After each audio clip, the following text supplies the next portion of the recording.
let's see, with Mercury, it's air and water. And so air is going to be thought related, just like in astrology.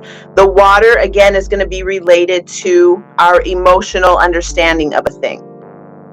And then the air And also light, be the smell. The air is also the yes, scent, right? Smell it in definitely. the air. Okay. Yeah. Yep. So that Mercury level relates with the information we receive through smelling it.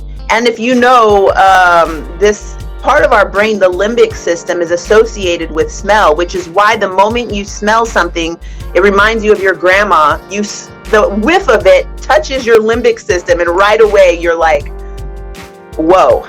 So a lot of our information It's the comes memories, right? Yeah. exactly. Yep, they work together. Mem means water. So the memory is what keeps it alive forever.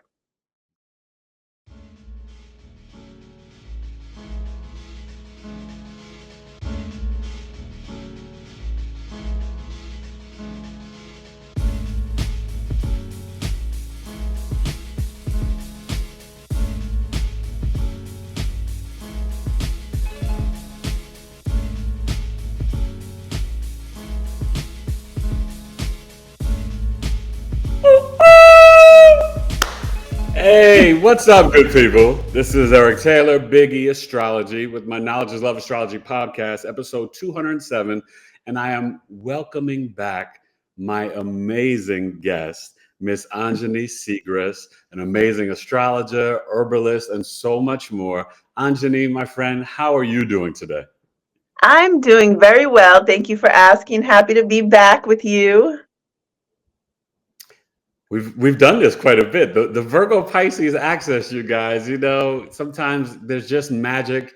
And I think that it's something, well, I don't think, I know that it's magic that we definitely have. So I enjoy always having you on the show because you're just such a wealth of knowledge and, a nice smile as well. So listen, I mean, how have you been doing? This energy is wild since the Aries total solar eclipse. And I just hope out there in the collective that everyone is doing well, integrating this energy. The last 2 weeks and last few days, the X-class solar flares have been off the charts.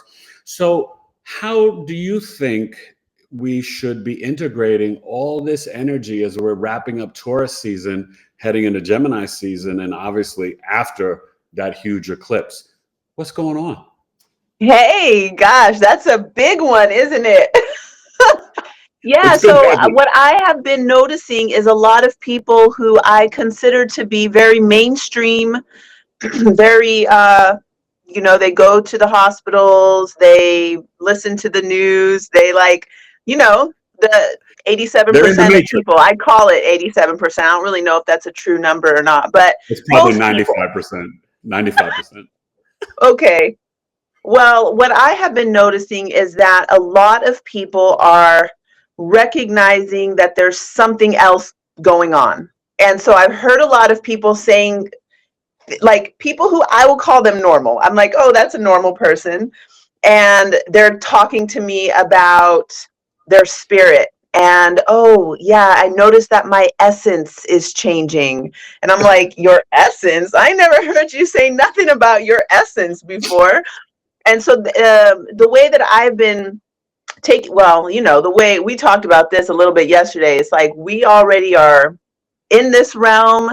And so it's like, while it's a very ungrounded time, it's a Uranian time. There's a lot of change and a lot of developments, and people are being pushed or strongly encouraged by the invisible forces around us. You can call it spirits or planetary forces or planetary alignments or whatever you want to call it, that we are being strongly encouraged to be what we are for the collective, which is a Uranian thing. The Uranian thing is like, okay, that's cool. You want to be an astrologer. Well, actually, your gifts lie in XYZ. And name that for anybody. Oh, you want to be a nurse or you want to be a school teacher. Well, actually, your talents lie in X, Y, and Z. And so everybody is being pushed into the cutting edge of the possibilities of who and what they are. And that can be ungrounding, that's part of the whole uranium process. While all these inner planets are hitting Uranus over the net, we're in it right now. And That's right. so for me, what I'm thinking is like, okay, make sure you get your sleep. I gave a free course called The Discipline of Self-Love. And I'm just Yeah. pushing on everybody, take this course. It's very basic stuff. Taurus, go to sleep shortly after the sun goes down. Make sure you're not receiving blue light into your eyes after sunset. So you're increasing your melatonin. Wake up a little bit before the sun, go out, get the sun into your eyes. That boosts your testosterone. Then do some activities, do your cleanses.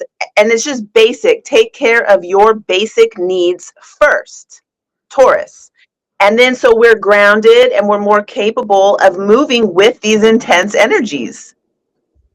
That's so on point and so true, and it's so right. And I think, and we mentioned this when we had spoken off air, but it's like we are also called with Saturn and Pisces to hold space for these people, right? Compassion, empathy, also maintaining healthy boundaries.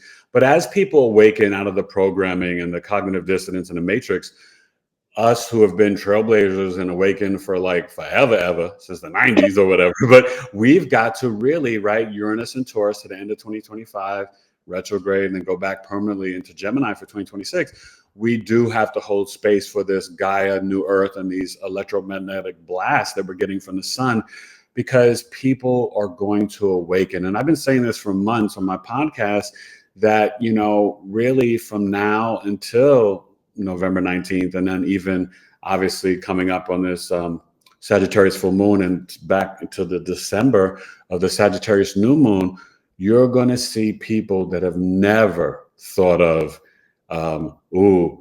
meditating or what's my chakras or any of that stuff, the language that you and I exist in every day. It's going to start to, one by one, groups of twos and threes, start to experience, and things can happen outwardly, right? Structures and systems. When Pluto retrogrades back into Capricorn, I always tell people September 1st, retrograde ends October 11th, but to November 19th, before we go back to the 20-year cycle, Pluto Aquarius, we are going to see more and more of the structures, the structures and systems disintegrate, transmute, literally transform permanently, whether it's financial, whether it's medical, all of this stuff. So we are going to have to hold space and kind of hold their hands and lead them and resist, right? We don't want to get into that I told you so, even though it's going to be really tempting to say that, because some people have written us all off and like, oh, we're crazy conspiracy theorists. Like, no, we're just actually logically zooming out and seeing things. Because I think sometimes believing some of the stuff that you were saying that people believe, like on the nightly news and that programming. And, I saw, do you know the other day that this will probably really irk you. And I found this out from like another family member. It's not in my wheelhouse, but they had read some study that was released by some medical whatever that intermittent fasting is bad for your heart. I was like, that doesn't even not logically make sense. Get out of here. Eating with the circadian rhythms and intermittent fasting and stuff is so healthy and so good for you to heal your cells and all that. And I'm just like, wow, the fact that they would put that out there, right? That tells you like they're trying to like equate it to, we don't want to get into the other reasons why people's hearts could be off right now. That's a deeper, another conversation. But it's like, come on, does that make logical sense? I don't know, Anjani. Wow. Yeah, I have seen a lot of these things too, where I'm like, are you guys really saying that? Like lavender can cause whatever. I'm like, lavender is the most universally safe plant that there is. And I'm like, why are you doing that? Like, why is that on the news? There's so much stuff that's been on the news where I'm like, why is that making news right now? There's so many things that are cutting, like real news. Like, why are they saying this about lavender and intermittent fasting? Because they're paying attention to what people like you and I and others in the collective are really reaching over to awaken others, and people are receptive to it. So they're like, oh, we've got to tell them it's bad because more and more people are getting healthy and they're not going to play in our, pharmaceutical system and FDA and government controlled food. And so that's, I think, what that's about. But this is why you're here today, as we really get into understanding the planets and plant medicine. So I wanted to, find out. I mean, this is so fascinating to me. And you and I normally talk about just astrology, but share with the audience, some of the services and things that you do as we get into connecting the herbs and plants to the 7 planets, traditional planets, but also some of the different healing modalities that you do with herbs and plant medicine as well. Oh, well, thank you so much. It's going to make a lot more sense when we get through this. This is the lecture I'm going to provide for you today. I love it. Bring It'll it, make a girl. lot more sense when we get through that. But basically, what I do is I offer herbal consultations, which I look at your astrology chart, and I have been doing this since way back. Part of nutrition counseling, I use astrology charts. When I say way back, I finished my nutrition counseling program back in 2010. And then I added in the astrology portion 2013. And so basically what I do, since now everything's on Zoom, we can do everything just fine. I look at you, look at your face. There's a pattern in our face that is associated with the organ systems. The organ systems are associated with the planets. And so looking at your chart, looking at your face, hearing what's going on in your life, which, as you know, as an astrologer, when somebody says, this happened, this happened, this happened, it's easy to be like, you're in a Saturn process, or you're in a Pluto process, or whatever. So, it's listening to the person. Yeah, listening to them, looking at their chart, looking at their face. And then I formulate a little plan. Okay, you need to change this about your lifestyle. You need to add this type of foods into your life. And I use Ayurveda to make the food recommendations. And then I will go the next level for my clients and make them an herbal remedy that's just for them. And on my Ojas store, all of those remedies. And tell them the website. Everything's going to be down below in the description, you guys. But just give them the website and go ahead. Ojas. It's ojasplantmedicinals.com.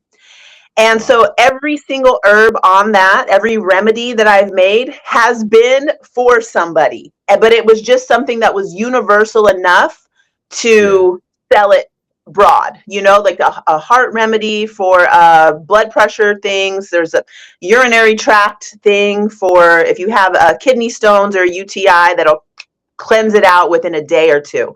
So that is that. And this what I want for everybody to get today is just the basic fundamentals of it, because from the basics, you can go out into your life and recognize the patterns of nature. And this is something a cardiovascular surgeon who I used to work with back in 2000, when I was still in the Navy. This is what he said. The basic thing about medicine, which I will never forget it. If it's too hot, we cool it down. If it's too cold, we warm it up.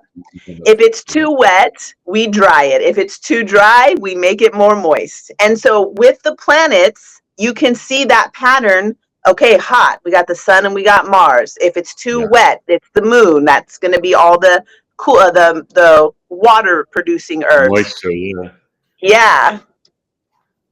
That's beautiful. See, and oh my gosh, it's so fascinating to me. And when I hear how you explain all of this makes me think of, like, where's your Venus at again? Oh, I have Venus in Aquarius on the midheaven in a square degree to Chiron.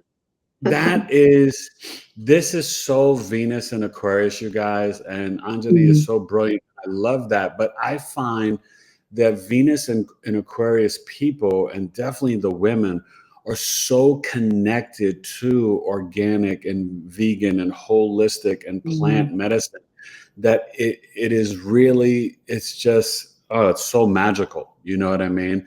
And I love that. And I love that energy and how you use it to assist and guide the collective. So let's jump in. I'm excited. Are we starting with the sun? Yeah, let's start. Yeah. So the very first thing, which you will love this because we all know, fixed, cardinal, mutable, fixed. Okay.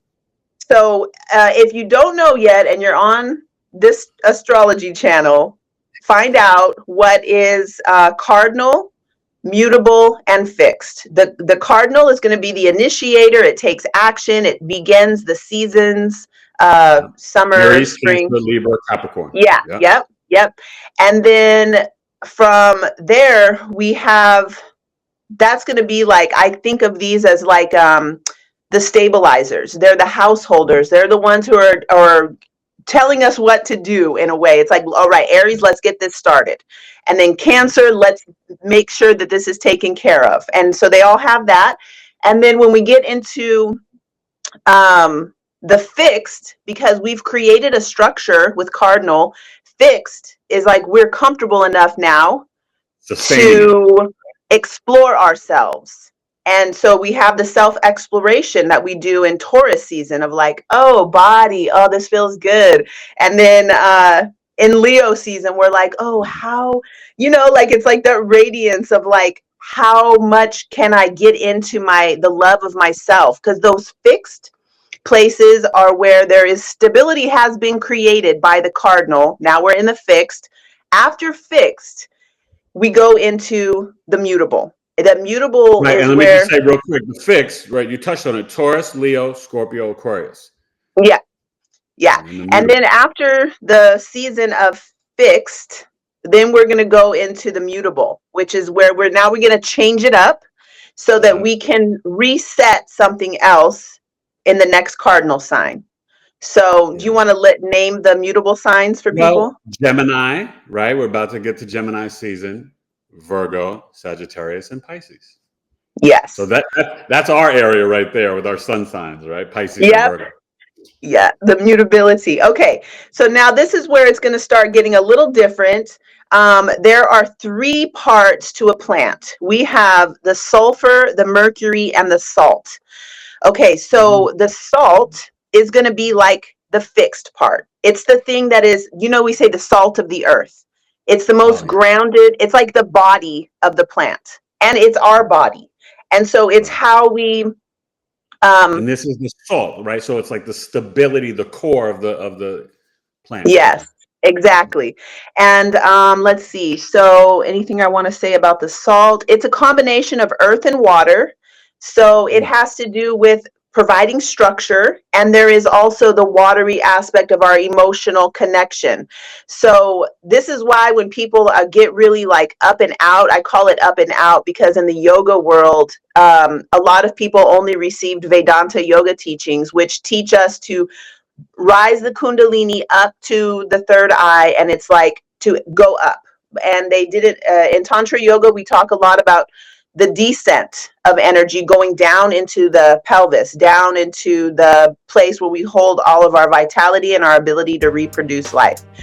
So that is the salt of the earth. That has to do with the body is the vehicle for what? For the soul and the spirit. So then we go from salt, let's look at Mercury. Mercury is going to be the mutable. I'm sorry, I went out of order. But mutable, the mercurial aspect of the plant is going to be the essential oils that we can get from the plant. And so what we're looking... extract out of it, right? Yes, yeah. It's like, think of the scent.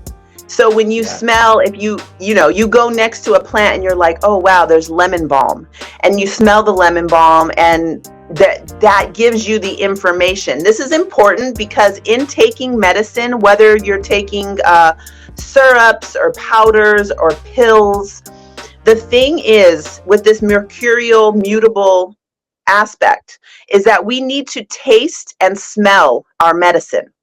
We need to taste and smell. And so that is a huge piece of information that is missing from taking a pill. We don't Yeah. have smell in our belly, in our stomach lining, and we don't have taste buds down there. So we're missing a whole layer of the information from our medicine. So um, let's see. With Mercury, it's air and water. And so air is going to be thought related, just like in astrology. The water, again, is going to be related to our emotional understanding of a thing. Right. And wouldn't the air And also light, be the smell? The air is also the yes, scent, right? You smell it in definitely. the air. Okay. Yeah. Yep. It's so that mercury level relates with the information we receive through smelling it. And if you know, this part of our brain, the limbic system, is associated with smell, which is why the moment you smell something, it reminds you of your grandma. The whiff of it touches your limbic system, and right away you're like, whoa. So a lot of our information It's the comes. memories, right? Yeah. Exactly. Yep, they work together. Mem means water. So the memory is what keeps it alive forever. Mm. Mercury is a bridge between sulfur and salt. So let's look at sulfur now. Sulfur is going to be the part that is like, so we More got fiery. the, well, I didn't write this one down, but it's the one we didn't talk about yet. So it's Well, fixed. fire. We haven't And talked about fire. yeah, yep. And this is fire and air. So sulfur is fire and air, and it relates to the soul. Whereas Mm. Mercury is the spirit. When we're talking about spirit, it's more universal level of consciousness. So our spirit is more transpersonal.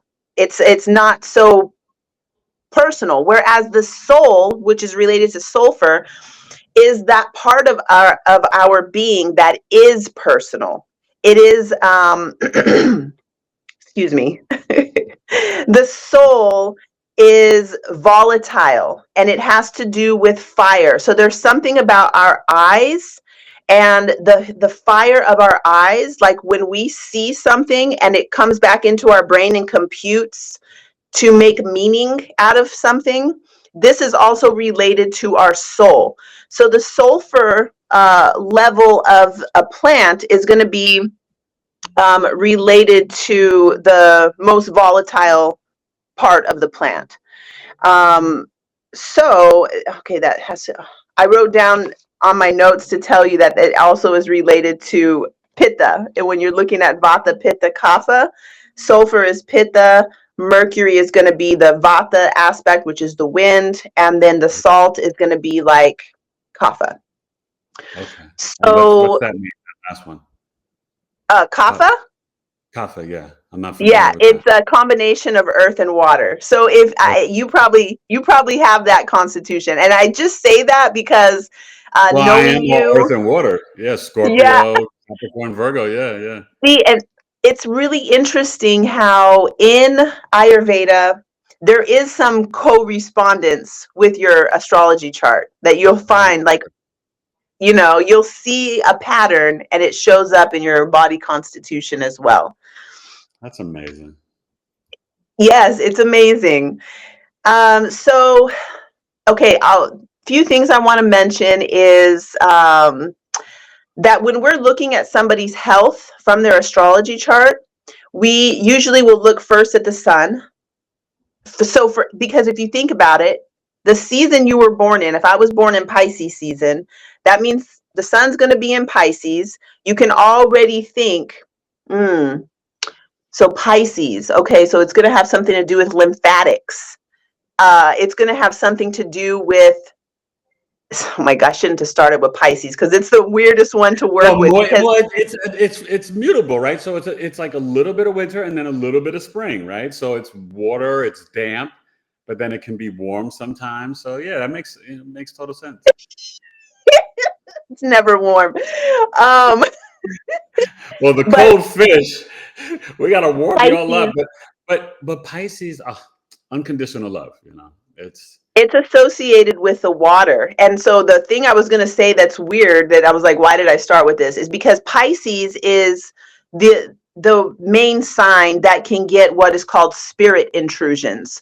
So Mm. when we're working with medical astrology, it's like we can talk about this, right? Like, oh, a spirit intrusion, you have some entity attached to you, or you have the evil eye, or mal ojo, which is the Spanish way of saying it. And then there's certain things that we will do with Pisces that don't maybe necessarily apply to other signs, because Pisces is the water, the most ethereal form of water, which is mist, and parts of them are everywhere, and parts of other things are in your mist. And so that's Yeah. where we'll say spirit intrusions. So if I Okay. see, oh, this person has a Pisces sun, I'm already going to start thinking, okay, I wonder how are their feet. I wonder Yeah. how their lymphatic system is going. And I wonder how just all the fluids in their body are running. And so we look at the sun first, and then Mars. Mars is going to be the second thing, because Mars is going to tell it also, like the sun, about the overall vitality of the person. And then the first house, because as you know, the first house tells us about their physical body. Right. And So that's then the fascinating. Can I ask you a question about that? Because so when you say Mars after the Mhm, sun, I know mhm. it's more fiery, but is it because it's the energy, the action, like the willpower and drive, like our go get it energy, Yep. where like And that, the go sun get is it. like our identity and vitality? Yes, so that is the way that we drive the force of our ego, the ego being the solar part of us, the Right. identity that we have. Mars is what drives it and moves it. And then Mercury is going to be what communicates it, how that identity is communicated and communicated with. Right. So yeah, that's Mars. And then we'll look at the 6th and 12th house axis, Yeah. because this is where a lot of the mysterious afflictions come from the 6th and the 12th. And so a lot Right. of times when somebody comes to me, it's because they haven't found the answer from their doctor, or from their naturopath, or from their acupuncturist. So they'll come to me when it's like nobody knows what's going on. And you know how it works is like you will get clients who have similar things to you. So I do end up with a lot of those people who are naturally psychic, naturally empathic, and they do have those afflictions of a spirit, some kind of an unknown entities, or this kind of more esoteric things going on. And almost every time it can be helped with a little ritual, and sometimes not. Sometimes it needs more, you know, deep treatments. Right. Mhm. Yeah. Okay, so that's the basic things that we look at on the chart. Okay. And there's a lot more, of course. Right, and just to explain to everybody too, because I mean, you said it so perfectly, but specifically, you guys, the sixth house, right, deals with our daily routine, our health, sicknesses, and illnesses. Yeah. So, and that 12th house is actually, right, the emotion, I mean, well, the spiritual realm and our Hmm. subconscious, unconscious minds and the hospitals. So you can have Hmm. mental conditions there. There's self-sacrificing, there's dissolving of energy there with sun and moon. So yeah, Hmm. it's a beautiful way to really help, and that's what we do Hmm. as astrologers, try to find ways to help people. And can I ask you, before you go to the next thing, do you also sometimes find that you look at the second house, especially second and third? Sometimes I do this with children, because the second house is our speech, and the third Hmm. house being our hands and lungs and communications. Sometimes you can see stuttering or learning disabilities, or even issues with our throat chakra in the second house. Yeah, so when we go into each of the houses, say if somebody has their sun in the second house, of course, first thing I'm going to look at, oh, sun in the second house could be something related to what they're putting in their mouth. And a Mhm. lot of times it is. Most of our things are like related to what we're putting in our mouth and what's coming out of our mouth, which is creating either harmony or chaos in our life. So true. That's a that second So do you house is want me to? powerful.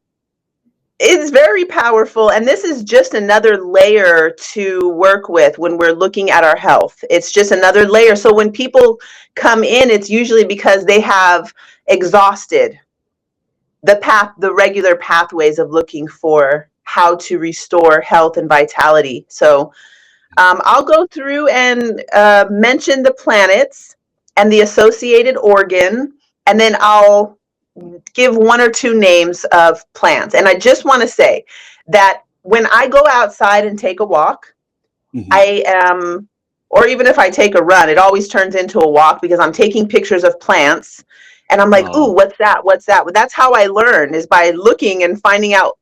So what I do is I look at the plant and I notice, is it thick? And like, if I were to be, let me give one little example. I went out to camping for 4 days out in it was like 4 hours out of the town. There was nothing around, no Wi-Fi. And the person I was with had an abscess in his tooth. You know, when they get them big puffy boils and it hurts, it's causing a headache. And I was like, okay, I'm going to go out in this desert and find a plant that will help with that. And I walked for about 30 minutes. I'm not seeing anything. And then I saw something. Okay, this looks like it's going to be something related with heat because it had spikes on it. When it's spiky, it's like Mars. And so I was like, okay, I can see the pattern of the spikes. It's a little bit plush, like not super watery, but I could tell that it had some cooling functions to it. So I was like, okay, recognize the pattern, grab the plant, brought it back.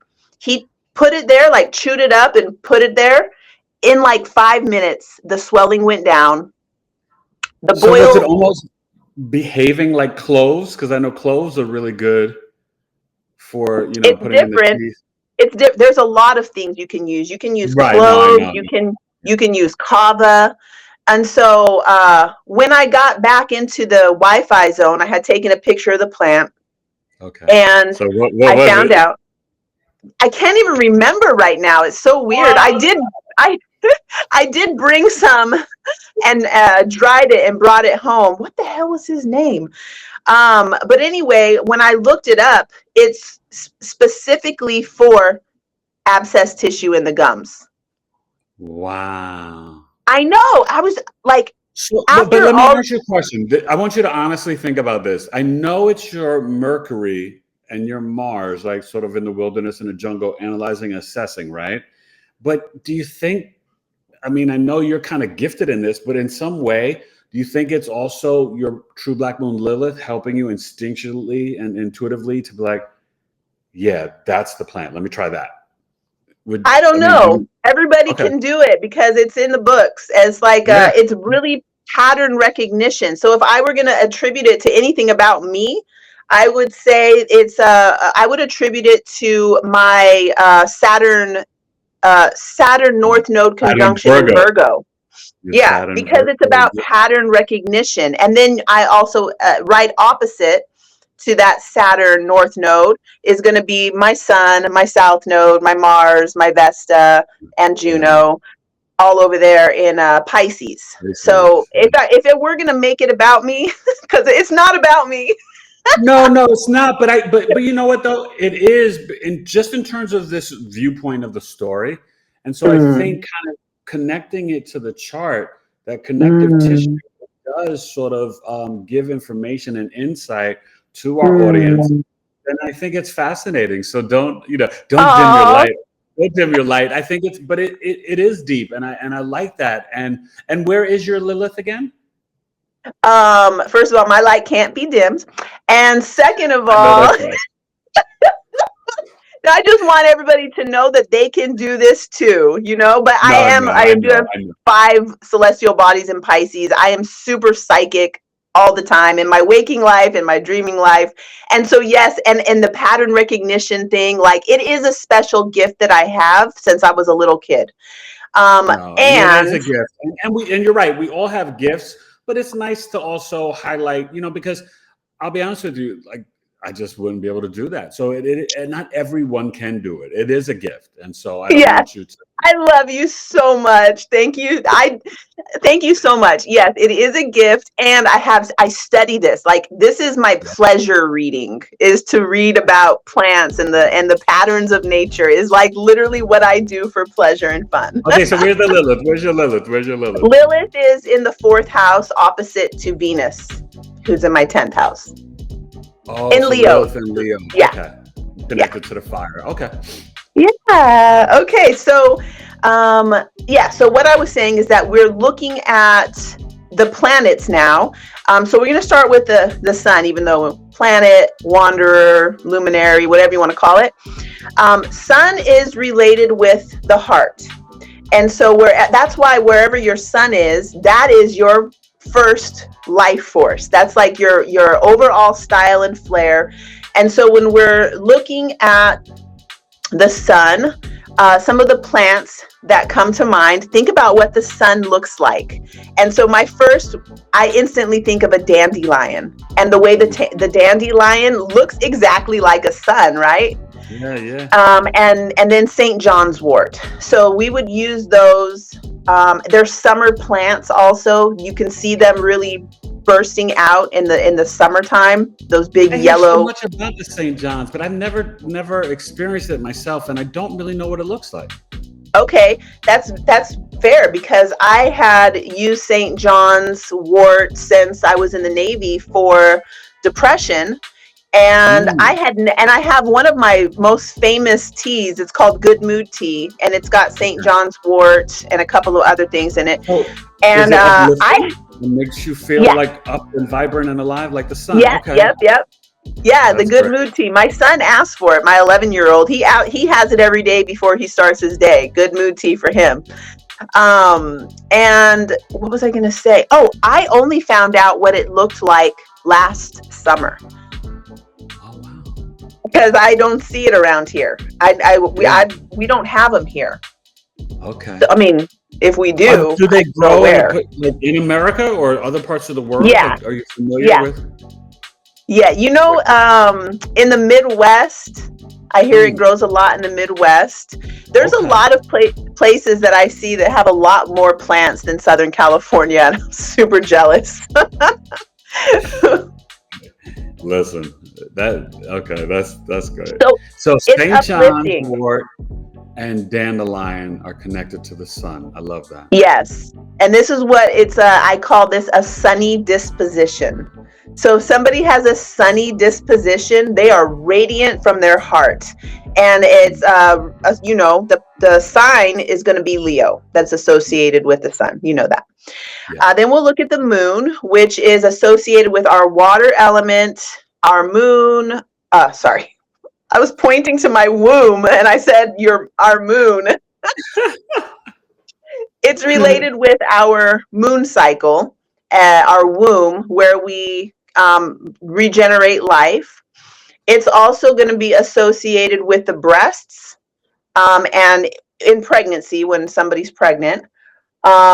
The moon, the plants also memory. It's related to not mental, not like your mind, like Mercury. It's going to be the long-term. More emotional mind is the moon. Yes. Right?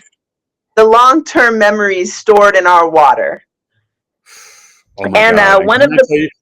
I just want to tell you real quick, when you said that, oh my God, it's like you threw a dart through my third eye, because my moon being in Capricorn, Anjani, I remember everything. I mean, and sometimes, that can be hard, because you want to not live in the past and replay things. But I find with the Capricorn moon, it does come to my benefit, especially for astrology and stuff. But I can remember clients' charts from years ago. You know what I mean? I basically know your chart. I haven't even looked at it in, I don't know, probably over a year or two. But my memory, that's the Capricorn moon. You're right. Capricorn. It's because it's in your bones. The memory is deep.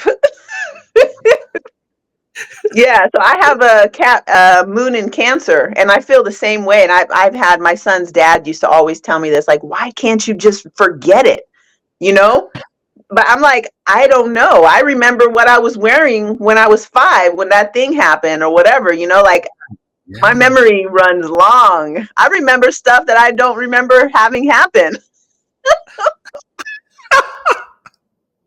Okay, like so other what connects to lifetimes, the moon? you know?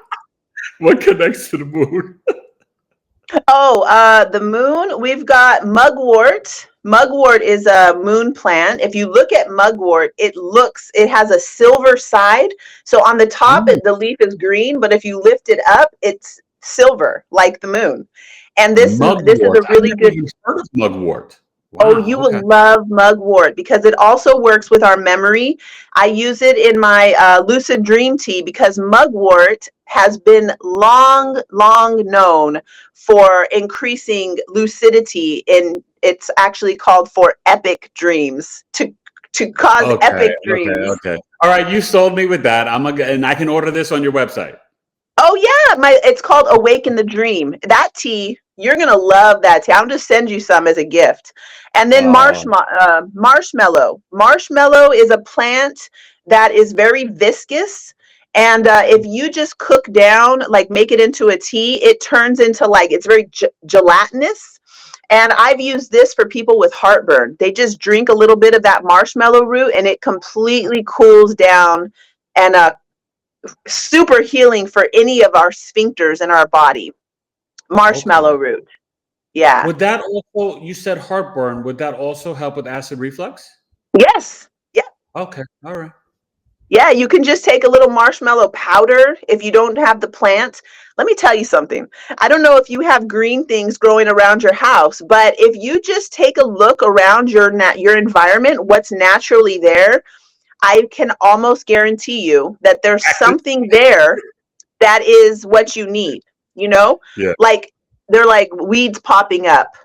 And you're like, "Oh, why is this thing here?" If you take a picture of it and you thought it was a weed, but you're going to find out that it's a strong medicine. And I can't Yeah. understand why people are like, "Oh, there's weeds." I'm like, "Let me get them cuz I'm- I'm going to pay a lot for them when I buy them on Mountain Rose Herbs, so I might as well just take these ones that are right here." But if you Yeah. look outside somebody's house and they have all of a sudden all these nettles are growing, they need those nettles. Yeah. And now I'm in a unique position when I go do massages. I go to the people's houses to do massages. So I always look around what's going on in their house. This lady was telling me she passed kidney stones. And so she's Mm. having kidney problems. I'm like, you have a tree right here that is the exact medicine. You just pull some of the bark off, make a tea with the bark, and that will heal your kidneys. It's amazing. It's You're amazing. you're you're you're amazing. That's deep. I love that. Okay, so Oh, now we've got my well, not my chart ruler, my sun ruler, Mercury, right? Is that oh, the next planet? Mercury. Okay. Yeah, I love Mercury. Mercury is all the plants because that information of the smell. Mercury is like, that symbol for medicine, which is the same symbol for Mercury. It's like the caduceus with the snakes going around it. Hmm. Yeah. This is that's why, because Mercury, the way you always, I think about you a lot when I'm working with Mercury or Tehuti, Thoth, whatever you want to call that archetype, because Right. knowledge is love, knowledge is healing, knowledge is power. That's that mercurial piece that bridges everything. And so once we know something, even sometimes just knowing it can cure us. you know Wow. Well, so Mercury. it's Go so ahead. deep that no, it's just so deep that you said that because I have isms and I share them in my newsletters now, but there's something Mhm. that I created way back in the days. And that Mhm. was one of my first isms, that knowledge is love, right? If you love someone, they should never have to guess, Mhm. assume, or believe because they can do that Mhm. wrong. Therefore, keep them in Mhm. the know. Knowledge is love. Yep. Yeah. And it's, yeah, Mercurial. Yeah. Wow. That's Yeah. my Mercury's in Virgo. So it's definitely about service to humanity. And, Mhm. but as people say, and sometimes, for the audience, if you don't understand, sometimes when Mercury is in home in Gemini or Virgo, sometimes it can also create anxiety because you're over analyzing, you're overthinking sometimes. Let's So talk yeah, about what plants you can use for that. right, right. Give it to me. Okay, my best number one plant for this, exactly what you said, because what happens with Mercury is in our mind and in our guts, just like the sign Virgo. So, and Gemini, which Mercury is both of those ones and twos or zeros and ones, the data, and then in our belly, the way that we're processing what we've taken in. And so the plant for this that I love the most is lemon balm. Lemon balm connects these two, your brain and your belly, and gets them to sync and to, first of all, there's this thing that happens where we decouple what we think from how we feel. So we're able to notice a thought without digesting it into making a meaning out of it. And then there's Mm, a layer of where our mind and our emotions can co-regulate with each other, where they are like getting into agreement with each other, and now there's no more back and forth, which causes inner conflict. Lemon balm, thank you, sweet, it's called Sweet Melissa, Melissa officinalis, thank you, Sweet Melissa, because lemon balm has literally saved my life. And it's yeah. also in my good mood tea. So in the good mood tea, we have lemon balm, St. John's wort, and it's got yerba mate in So, it, which is, so then, real quick, I would be like having the good mood tea. I would feel kind of vibrant and alive, and then I would kind of have like a synchronicity between my brain and gut. yes. Oh Okay. my gosh. And you'll have a sunny disposition all the while because it's got Well, that I St. always got John's a wort sunny in it. disposition. Well, you know what it is? It's funny that you say that because I see this in other clients that I work with as well. But um, I wouldn't equate that to my sun in Virgo, but having Jupiter on the ascendant, Mm. I wake up every day, like the sun's going to shine and I'm optimistic and positive because Mm. that I really think it's that Jupiter on the ascendant. It makes you just like, let's do it. Like, come on, it's going to be a good one, I love that. That's the best. If everything is falling down, but you can wake up with that attitude, it will be fine. Listen, when you've been through all the crap I've been through, Anjani, you got to be that way. Right? Oh, God. All right, let's Okay, look so at anything else for Mars. Mercury? Anything else Mercury, besides I the wrote down ginkgo. You know, ginkgo, it's for your brain. Ginkgo Yeah. is going to be, it's primarily going to be more brain related. And I also wrote gotu kola. These are two that you can use them externally on your scalp. In Mm. India, gotu kola, there's another Now, name for it in gotu India. kola, I've never heard of that. Is that an actual plant or is it like a leaf or a bark? What is gotu? It's a Gotu. plant. Yeah, we usually Okay, will gotu. use the leaves of that plant. I use that in my hair, so okay, I use it in my hair growth oil. Okay. The thing is, I feel Does it ever like help with when the scalp? With it dryness of the is, scalp?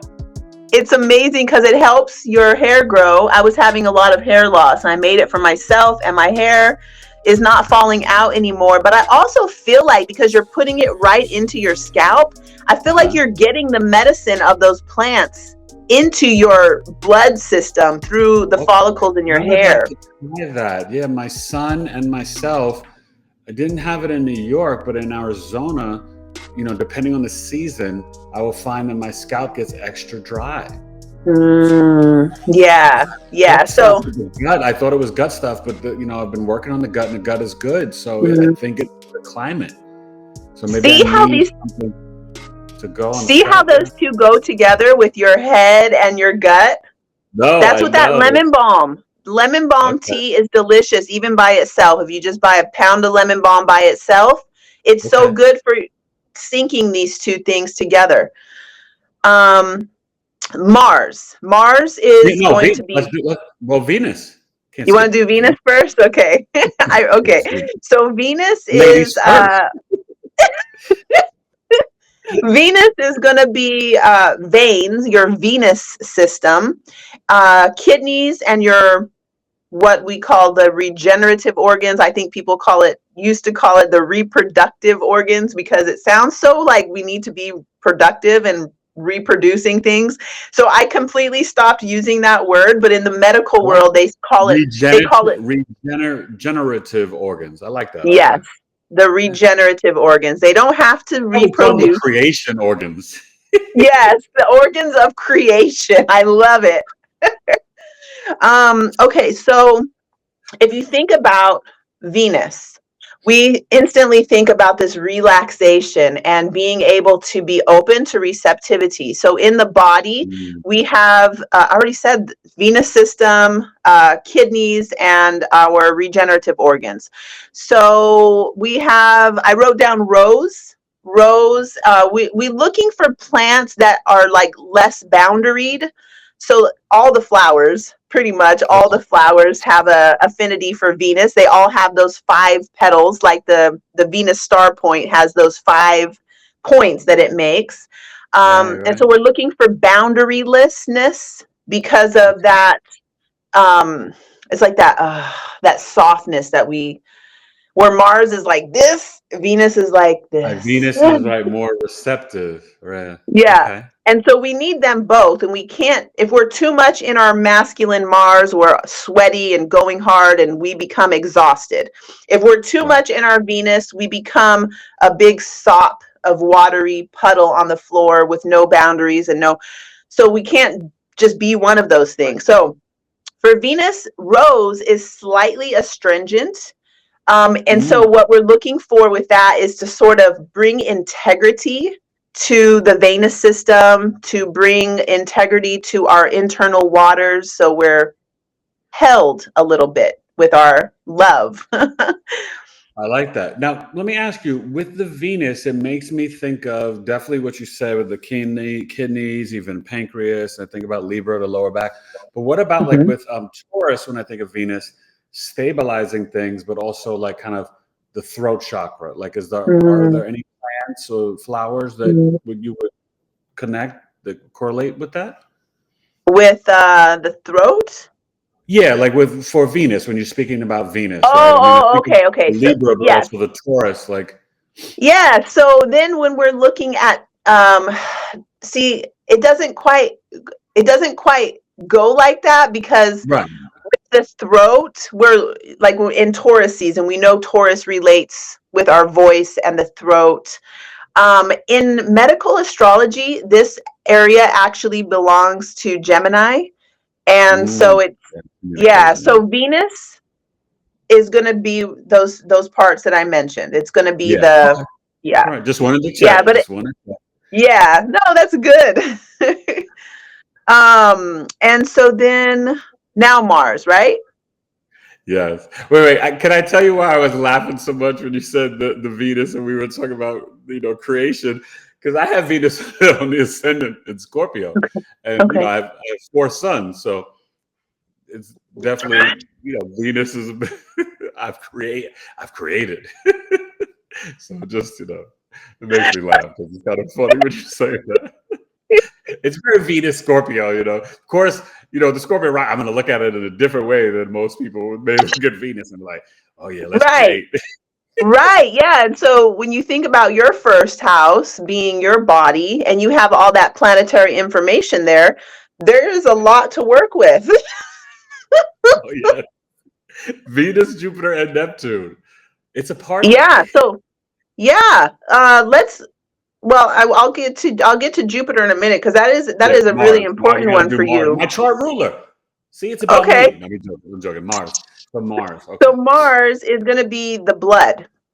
And that Ooh, force, I don't know if you heard this a while ago. They were saying that there was a myth that the heart was pumping the blood when actually the blood spirals, that there is the blood has its own force, and it's like this. And so there is a force in the blood, and the heart is pumping. I'm not going to deny that the heart is pumping, but I did read something that was like, hey, question your belief about whether the yeah. heart is responsible. So let's just think about Mars being associated with the blood and that force to move the circulation through. Hmm. So the Mars plants that I'm sharing, nettles is my favorite Mars plant because Okay. the way I met nettles was getting stung. I mean, I feel like most people That's how we meet nettles, is because we are walking through a field and suddenly you feel it and it feels like you got stung by a jellyfish and you're like, what the heck was that? And that's how Yeah. I met nettles back in 2012 and was like, wow, I must have needed that. That's what I thought. I must have needed that. So the So nettles, it cools the burn down, the nettles heat. stings the heck out of you. Have you gotten hit Okay, by it's nettles? well, I don't know. Maybe listen. You would know because it hurts. And so what they Yeah. used to do is take a bundle of nettles and hit somebody. And if you had a backache or if you had any kind of achy joints, they would take the nettles and smack you with it so that it would actually cool down what was happening. But through the process of, it's not like a cooling thing, it's adding more heat. So it's heat to cool it down. Yes, Okay, yes. And I it's get. full of B vitamins, which is, it's very nutritive. So people actually eat nettles. It's packed with vitamins and minerals. So it's very energizing. The same way when you get hit with it, you're like, whoa, it gives you this like jolt of energy, you know? And it doesn't last long. You feel Okay. the pain for just maybe a minute to 2 minutes. So I had a friend who was doing a plant sit. So a plant sit is basically where you sit with one plant for a month or 2 months. I'm currently Uh-huh. sitting with a plant. I'm on my second month now, sitting with a plant from South America, which is not native to my area, but just to learn about this one plant. Well, I had a friend who was sitting with nettles, and what he was doing was putting the nettles on his tongue Oh. and getting his tongue stung by nettles, and he was eating the nettles and drinking the nettles and just like really getting to So, know that plant. okay, so explain that though. And is that the process for everybody? Was that just what he was doing? Right now, what's the plant you're sitting with, and what does sitting with the plant actually mean? Oh yeah, I'm so happy to talk about this. So basically, in Western herbalism they call it a plant sit. That means that you are going to focus on this one plant for 1 month, 2 months, 3 months, and you're noticing, how do you feel with the plant? How does it taste? What is its flower like? What is it? It's like building a relationship. It's an intimate Right. relationship. You're connecting with this plant Okay. and you're learning the medicinal qualities. Where does it grow? Where did it come from? What's the spiritual attributes and the Mm. old folklore about it? What is the chemical components of it from the scientific? So So you you and the plant are really, becoming one. You so develop what's the that? friendship with the plant. Yes, you're really getting to know that plant at all levels. That's In awesome. South America, they call it dieta, which is a diet. It means a spiritual diet or a plant diet, where this is what I'm doing with a plant called bobinsana. And basically what happens is that you take out everything else, like no sugar, no caffeine, no sex, no cuddling, no, you're like really being devoted to this one plant. Yeah, because you can't be cheating on the plant.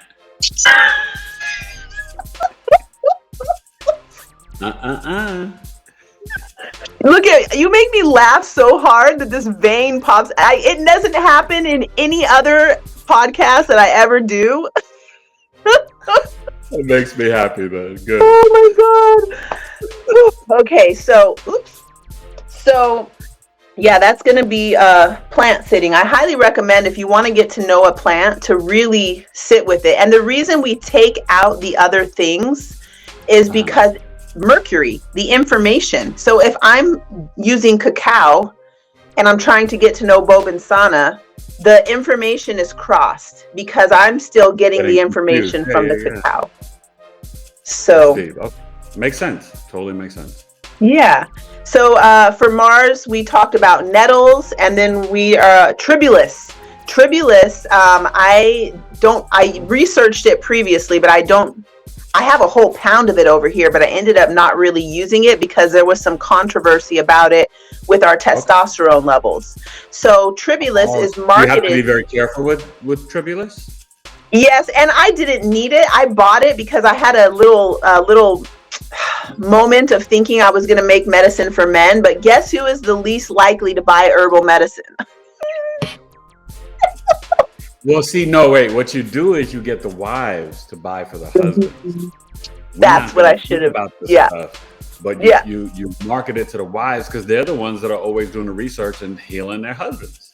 Right. They're hopefully in the kitchen making stuff too. So, Yeah. Okay.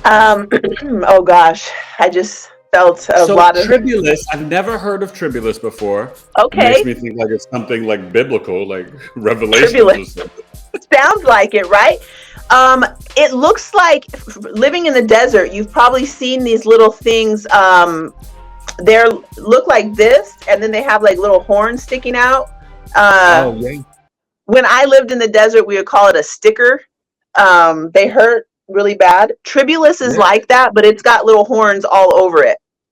And Oh, it's very sharp. And so whenever I in the past have been making something with it, when it's time to squeeze those things, you have to press it because they will hurt you. They're like little knives.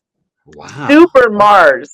So Super what does it Mars. do? But what does it do to you, your body? Like, what does it actually do? So in the research that this is really drawing from my memory, was that Okay. it was going to be working on the endocrine system and that it was going to be increasing testosterone. And so, Oh, almost like you don't, ashwagandha.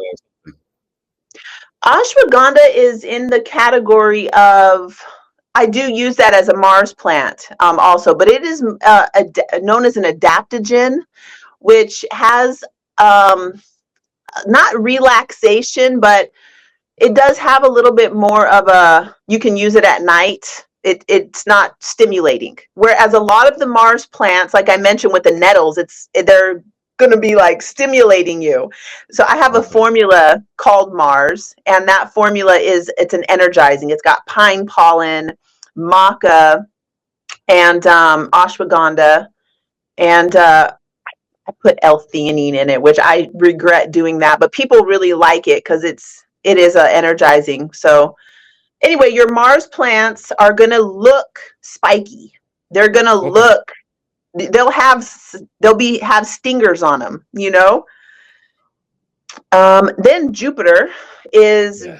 the organ is liver, and it's going to be oily and moistening. And I think of burdock root because burdock root, when you boil it you can see a little sheen on top because Mhm. it releases this kind of oils, and it is also really good for the liver. It's like a really good liver medicine. Okay. I don't really have much else to say about Jupiter. I don't know why. That's That's all I burdock wrote, root. but Okay, but that's really but that's powerful because it when you really step back and I pause for a second when you said all that, I was like, yep, yeah, it totally makes sense. Yeah. And the yeah, liver, for those who don't know, the liver is so key in the body. It's like one of the most underrated, spoken about organs, right? The liver is like big, dude. big important. Yeah. Liver is in Chinese medicine known as the governor, and it's like Yeah. the in menopause and perimenopause, which I've been studying a lot lately. The liver is one of the first organs that we need to focus on because of how it is going to be processing all of the excessive estrogen floating around, or the liver is the first to receive the information of everything we've ingested: Yeah. thoughts, emotions, chemicals, you know, things in our food. And so we really got to take care of our liver. And it is, like you said, it is largely not thought about. We don't think about it so much. Nah, But a everybody livery talks about person, when yeah. we say like somebody's livery, they're aggressive, assertive. They can be like tense. So Mm. when the liver is tense, the person will be very short. When you're like, "Hey, how are you?" Like, "I'm fine." Ah, that's That's livery, like liver tension. I'm like, are you trying to liver on me? Like, don't be livering me. Okay, I'm gonna use Exactly. that now. Thank you. Exactly. Put that in Yeah. the mental Rolodex. Yeah. Yeah, so we want to take care of our liver. And I've been doing massage for a very long time, since 2007. Wow, and that deep I have tissue seen liver massage is so good. Oh my God, it's like, liver massage is a necessity, and you will be surprised how many times I put my hands in that little dip for people's liver, and I've heard people say things like it feels like fire in there. So there's a lot of heat related issues with the liver, and we can see it on people's skin when they get what they call liver spots. There's like mm, little patches of discoloration on the skin, not just the face. You'll see it on people's arms as well. okay, This okay, is related to the liver. Is when we have stuff on our face, it's the mm, body trying to process it out, and so right. it's coming up. And so what we want to do is we always want to be bringing things down and in, so it's processed through the organs of elimination. The skin is an organ of elimination, but this is when people usually will get worried about it because they're like, why is this on my face? Like, why is this happening? The liver, you can see right here. And when we get these little lines, these are actually related to the liver and related to when we're tense. So, from what you just said, let me just kind of reframe this. Is it true that to really properly eliminate it, it needs to go through the elimination organs compared to just the skin or face? Would you Yes, say? think about Okay. this. Up and out. They say that when things come up and out, we'll have problems with our eyes, our scalp. Like our scalp should not be detoxing anything. You know, we shouldn't be having inflammatory responses in our scalp. We shouldn't be having our eyes being I call it liver eyes. When your eyes are dripping juice, it's like liver juice coming out your eyes. Okay. um it happens, and it's fine, but we want to bring it down Not and to a in. Virgo, it's not. I'm like, You know, you got to go. Take that to the bathroom. there's liver juice coming out your I eye. don't want that liver juice on my pillow. Sorry, sweetie, you got to go. Oh my gosh, Oh God, I that's so think back. funny. Like, wait, God help me. When I was a single man, that was those Virgo South Node days. I was tough sometimes, Oh, but I mean, always nice. I was always a classy gentleman, yeah, but I very critical. You know, yeah, yeah, definitely. can't be No spending liver the night with juice. that liver juice, girl. No, no, no. So this Oh, is you know what's so funny? I was like, oh, I don't have much to say about Jupiter, but I guess I do, because another thing I want to say is the reason I can do these calls over Zoom is because of looking at what is coming out, what's coming out in your skin, what's coming out in your from your head. You know, there's a lot of things that we can visually see, which will lead to further investigation of certain areas of the body. So the liver, it does show up in our skin, and it okay. shows up in our eyes. And that's why we get jaundice when the eyes turn yellow. It's associated with the liver, so we All can see right. that. Okay. Let's talk about Saturn. Last but not least. Definitely not. So Hmm. Saturn is associated with the bones. It provides structure to our lives, to our body. It is the most stable of all of the planets. Saturn is the most stable of all the planets. And so the plants that I wrote down, actually I just wrote one because it's my favorite, horsetail. Okay. If you Horsetail. ever, Okay. yeah, have you seen horsetail? I've heard of it, but I don't think I've ever seen it. It has rings around it. It is like What? so Saturn. So That's it crazy. grows. The first time I met horsetail was in the Pacific Northwest, where it grows differently out there than what we have out here. Out here, the horsetail is not the same, but the thing that they have in common is that they do look like a bone. And so they'll be like, let me show you like this. They'll be like a stalk, and then there'll be like a joint. And then there's a Oh. stalk, and then there's like a joint. And Oh so wow. So in it's very distinct looking. It's very yes, distinct looking. Yeah. you will know, you're like, that looks like a bone coming out of the Yeah. ground. Well, in the Wow. Pacific Northwest, where they have those joints, there is this whole orb, like a ring that goes around it. And Isn't is that? that from the damp? Is that from the dampness of the Pacific Northwest? Are you talking like Seattle, Oregon type, Yeah, Washington, Portland? Oregon? the first time I saw it was in Orcas Island.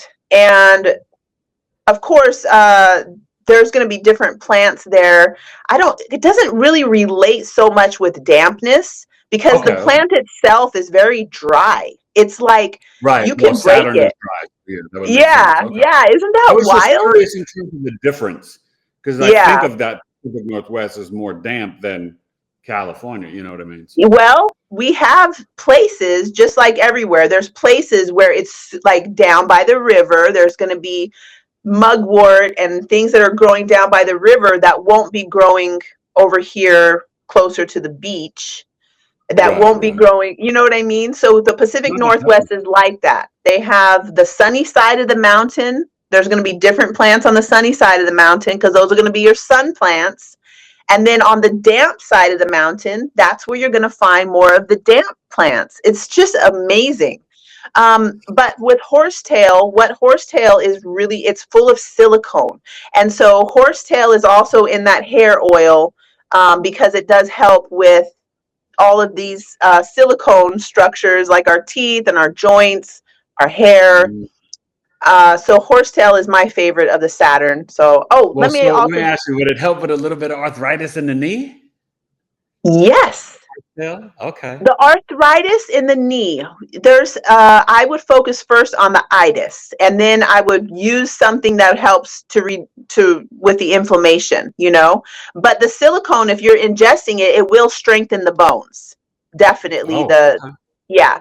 If you wanted to Okay. apply something, I would go first for I made a topical, I called it Capricorn, and it's a liniment.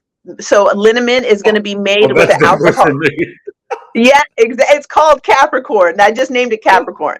And I so we love just it. splash it on and put it right on the joints. And it's got prickly pear ash, Oh, ginger, and angelica root. And so it has a little, yeah, it's okay. great.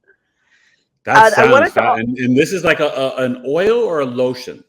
it's a liniment, so it's alcohol based. So you kind of, how you do your aftershave? Yeah. It's like So I that, but for your joints. okay. So I would just dab Yeah. it on the knees, a little bit of Yes. the right shoulder. Okay. Wow. Yeah. I want to mention one more thing. The Yeah. plant aloe vera. You know Yeah. aloe? You Yes. know aloe? Hello. Okay, so aloe has everything. It's got all the signatures of all the planets. So we Okay. start off by looking at the spikes. You can see the Mars component of it. Right. So then you see the flowers because it blooms these beautiful flowers, which is going to be the Venus component. It has these woody, hard stalks, which is going to be the Saturn component. Then we have the moon because all that gel, which is helpful for our waters. And Right. then Jupiter, also because we use that plant for liver things because it is reducing inflammation. It's very detoxifying. And then I wrote Mercury in because every plant has a mercurial quality to it because of the information that's being exchanged. So Right. aloe is my go-to when I want to explain about the planets because you can look at an aloe plant, especially in the summertime when it's blooming, and you can Mm, see every one of the planetary patterns in that plant. Isn't that that's amazing? neat. And then when you say that, do you think in some way aloe is also a catch-all? Like it can assist other plants in helping different ailments like no other? Yeah. Can you think of aloe that way as well? I wouldn't have put it into my brain until you just now said it, but yes. Like whenever I've been anywhere, if there's aloe, we will be okay because you can even use it for food. You can eat Yeah. aloe and it's Yeah, yeah. nutritious. So See, wow. see, that's my Virgo Mercury flexing, darling. I love that. That's great. Okay. Well, And see, that's that con- so that powerful concludes information. my lecture. Yay! And the students in the back are roaring. No, and you know what? I think that I know that this is practical information for our daily lives and can really help anyone and everyone. So, this is why I wanted to do this show with you. And at this time, it's so perfect with Ceres Goddess of Harvest in Capricorn, Uranus in Taurus. Obviously, we're about to wrap up the Sun, Venus, and Jupiter in Taurus, and Mercury is going to, be in there. And so I think that this is really that time in Taurus season, right, to be fixed and fixated on the garden and nature, but really how it can be of use to us in ways that we have no idea, no clue, right? We've got to get away from the pharmaceuticals. And like you said, you can't smell this pill that they've used with petroleum to mask things and not to heal it, but to like just put a little Band-Aid on it. That's not going to be beneficial for you. You don't want some quick fix that is just temporary. You want to go back to nature and connect the planets and plant medicine to the planets and like Taurus, slowly heal from the core, right? From the root. And that's exactly what you've provided for everybody today. So, I just love it. And I want you to share, obviously, your best way for people to reach you to order some of these plants, and the website again. And like I said, it's going to be down in the description for everybody. But just share your email and different ways for people to reach you. And obviously, guys, you follow the YouTube is Awaken the Dream School, and share your Instagram and all that again as well, my friend. Oh, thank you so much. You're so good about doing that. What I would love to offer for anybody who is listening to this is to join my Discipline of Self-Love course. It's free, and it's just going to remind you of what you already know. And there's there's about 56 people in there last time I checked, that are all doing it together. And so there's like this group energy of like, all right, let's wake up, see the sun in the morning. Let's do these cleansing techniques that I've been talking about for years. My YouTube channel started. It's sunrise and sunset. It's very helpful. It's good for, anyway, I'm not going to get into that. I've been crazy about melatonin and testosterone, like naturally being produced in our body by connecting with the circadian rhythm with the outside and the inside. So that's what that course is going to do. And I'll be able to geek out on, you can hear it on that, where I'm like, where do people find that course at? It is the easiest way to find it is on my link tree, which is on my Instagram, which is Venus Gemstone at Instagram. And my link tree, you can add it to the show notes here for that free course. And I'm not like trying to hook you in. I'm not like self-promoting a bunch of things in there. It really is just about probably like 3 to 4 hours of content that's dripped to you. So you can go through the challenge of like taking care of yourself every day for 7 days. It's really good. I've got a lot of really good feedback from that. So I would just say, do that. It sounds amazing. It really sounds amazing. Wow. This has been more than fun and super informative. And I just am so honored to be able to share this with you and this presentation from you with the collective and my audience. But I hope the whole world gets it and sees it, because you guys, that's what this time is about, connecting back to Gaia, grounding, getting the wisdom from nature and the earth and the trees and the herbs and the plants. And, this is the real medicine, right? This Western medicine is really recent and new. They make you think like it's been around forever. No, it hasn't. This has been around forever. This is God's medicine, right? And in doing this and connecting in this, it's like, hey, and get God's candy, God's sugar, the fruit, natural sugar, right? So we have to be mindful and intentional, in these times, right? We can't joke and play around about our health because it's under attack. So, this is powerful. Thank you so much, my friend. I really appreciate this. You are welcome. It was great. So thank you guys for joining me and Anjani Segrest on episode 207 of the Knowledge is Love Astrology podcast. And please go follow and support this woman and just all of her wisdom. And sometimes she's really serious, but she lines up when she hangs out with me. So that's so true. I see some of your videos and I'm like, oh my gosh, she's so serious. Like I want to reach through the camera and just like tickle you sometimes because I'm like, look at that serious. She's not that serious. Saturn, Please. North Node, and Virgo. I am that serious. Wait, that's the thing though. You can't even help it. You're like, your default is like, really stoic and serious. But I'm just like, no, she loves to laugh. It's true, but it only happens with certain people. So thank you so much, Eric. You're amazing. Thank you. I needed this. Oh, good. Thank you, my friend. All right, you guys, take care, enjoy, and hey, connect those planets with the plant medicine and reach out to Anjani. All right, later. Bye.